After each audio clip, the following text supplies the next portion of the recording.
Friends, मैं आपका mentor AK Singh और आज फिर हम अपने BLIS-08/106 को देखेंगे। आज इसमें क्या देख रहे हैं, यानी कि इसमें हमें क्या करना है, आज नेक्स्ट चैप्टर से शुरू करना है, यानी थर्ड चैप्टर आपका हो जाएगा। कंप्यूटर का स्ट्रक्चर के बारे में जानना है। तो समय व्यर्थ न करते हुए चलिए शुरू करते हैं। और इसमें भी आपका पूरा चैप्टर आपका कंप्लीट हो जाएगा 3 या 4 वीडियो में। तो सारी वीडियो आपको देख लेनी है। सारी वीडियो का नोटिफिकेशन नहीं आता है तो आपको क्या करना है, प्ले लिस्ट में बनी हुई है सारी आपको क्या है, चैप्टर वाइज चल रही है, तो आपको उसे देख लेना है। ठीक है, तो इस चीज़ का ध्यान रखना है कि आपको सबसे पहले क्या करना है, चैनल को सब्सक्राइब करके रखना है, जिससे आपको कहीं ना कहीं चीज़ें क्या हों, आपको मिलती रहें। चीज़ें कम मिलेंगी जब आप क्या करोगे, चैनल को सब्सक्राइब करके रखोगे। तो इसलिए क्या करना है, चैनल को सब्सक्राइब करके रखना है। तो सबसे पहले क्या करना है, वीडियो को लाइक करना है, चैनल को सब्सक्राइब करना है, वीडियो को ज़्यादा से शेयर करना है, टेलीग्राम ग्रुप को ज्वाइन करके करना है। ठीक है, तो चलिए, तो सबसे पहला क्या है, आपका यूनिट नंबर 1 लेसन नंबर 3 और इसका नाम क्या है, कंप्यूटर स्ट्रक्चर। ठीक है, तो कहीं ना कहीं इसका नाम हो जाएगा कंप्यूटर स्ट्रक्चर। चलिए दोस्त, यानी कि आज हम देखेंगे स्ट्रक्चर में आपके 3 चीज़ें, यानी कि 3 चीज़ें, CPU, आपका इनपुट यूनिट और आपका आउटपुट यूनिट। 3 यानी कि 3 और आपका क्वेश्चन आंसर। ये 3 वीडियो यानी 4 वीडियो बन जाएंगी। तो 4 वीडियो में सबसे पहले आपकी आ जाती है, देखिए हम लेके चलेंगे CPU, यानी कि आपका CPU मैंने आपको बताया था, CPU हम पढ़ेंगे। तो भैया CPU है क्या, यानी कंप्यूटर स्ट्रक्चर में आपका क्या है, 3 पार्टों में हम क्या कर रहे हैं, स्ट्रक्चर आपका लेके चलेंगे। Computer structure of COMPUTER computer. तो इसमें क्या है, आपका 3 आपको चीज़ें मिलती हैं कि आपका input device, CPU central processing unit, और आपका क्या है, आउटपुट डिवाइस। ठीक है, तो ये क्या है, 3 भागों में कहीं ना कहीं कंप्यूटर को बांटा गया है। अब आपका क्या है, कंप्यूटर को क्या है, आप मेमोरी के आधार पर बांट सकते हो, इस तरह के आधार पर, यानी कि वो सब चीज़ें आप 3 यानी कि 3 चीज़ों को याद कर लो कि भाई, एक आपने क्या करा, चीज़ों को इनपुट करा, एक आउटपुट आपने देखा, यानी कि उसका क्या है, आउटपुट देख लिया, और वो क्या किसके माध्यम से चल रहा है, CPU के माध्यम से, यानी सेंट्रल प्रोसेसिंग यूनिट के माध्यम से। ठीक है, अब जब हम CPU पढ़ रहे हैं तो CPU है क्या, यानी कि CPU का आपको पता होना चाहिए। तो ये है CPU आपका है सेंट्रल प्रोसेसिंग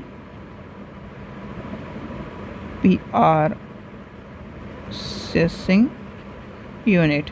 अब इसके अंदर क्या है, इसके अंतर्गत आपको ये मिलता है, एक ऐसा आपने देखा होगा बड़े, यानी कि कंप्यूटर में देखा होगा, एक CPU, जिसे हम CPU कहते हैं, सेंट्रल प्रोसेसिंग यूनिट।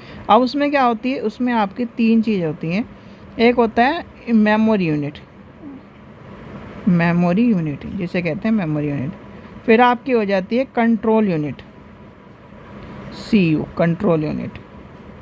फिर आपकी हो जाती है अर्थमेटिक लॉजिकल यूनिट, इसे क्या कहेंगे, मेमोरी यूनिट। ठीक है, MEMO।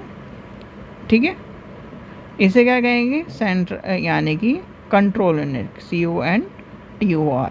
ठीक है, इसे क्या कहेंगे, अर्थमेटिक लॉजिकल यूनिट। इस ये तो मेमोरी और कंट्रोल की तो स्पेलिंग आती होगी।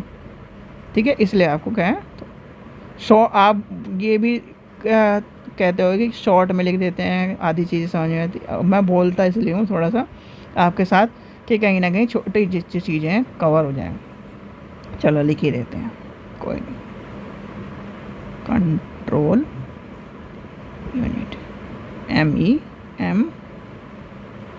MEMORY memory unit. ठीक है, ये हो गया। तो ये कहीं ना कहीं आपके है, ये आपका क्या है, कंप्यूटर संरचना, क्या कहते हैं इसे, कंप्यूटर संरचना, कंप्यूटर स्ट्रक्चर। ठीक है, ये क्या है, कंप्यूटर स्ट्रक्चर है आपका। अब कंप्यूटर स्ट्रक्चर में आपका क्या है, 3 चीज़ें आपको क्या है मिल रही हैं।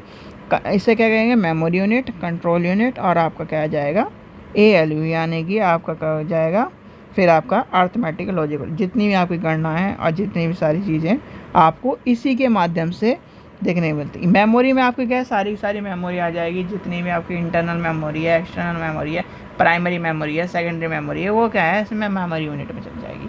कंट्रोल यूनिट में क्या है, कंट्रोल करेगा कि क्या है ये यानी कि इस चीज़ को कंट्रोल करके यहाँ लेके जाएगा, इस चीज़ को कंट्रोल करके यहाँ लेके जाएगा।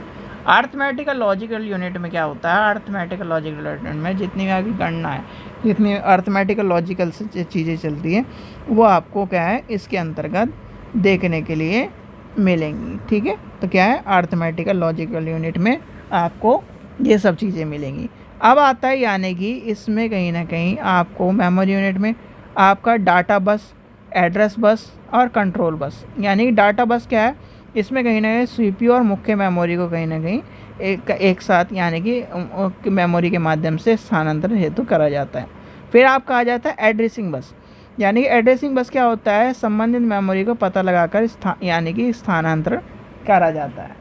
फिर आपका आ जाता है कंट्रोल बस। कंट्रोल बस में क्या होता है, यानी कि मेमोरी को नियंत्रण करने का संकेत दिया जाता है और उसे कहीं ना कहीं डाटा मेमोरी से पढ़ने और उसे कहीं ना कहीं यूज़ करने की बात करी जाती है। ठीक है, तो मेनली ये क्या है सीपीयू के फॉर्मेट है, यानी कि सीपीयू के अंतर्गत आपको चीज़ें मिलती है। सीपीयू में आप क्या क्या लगाते हो, मदरबोर्ड हो गया आपका ये सब, यानी कि मदरबोर्ड लगा लिया, रैम लगा लिया आपने, हार्ड डिस्क लगा दी, एसएसडी लगा दी आपने, कहीं ना कहीं उसके यानी कि पावर सप्लाई लगा के अंतर्गत उसके तार लगा दिए। तो यानी कि सब चीज़ें आपका क्या है जब सीपीयू बनता है। पर हम जब क्या कहीं ना कहीं एक स्ट्रक्चर के रूप में पढ़ते हैं तो 3 ही फॉर्मेट में पढ़ते हैं, memory unit, control unit and ALU unit.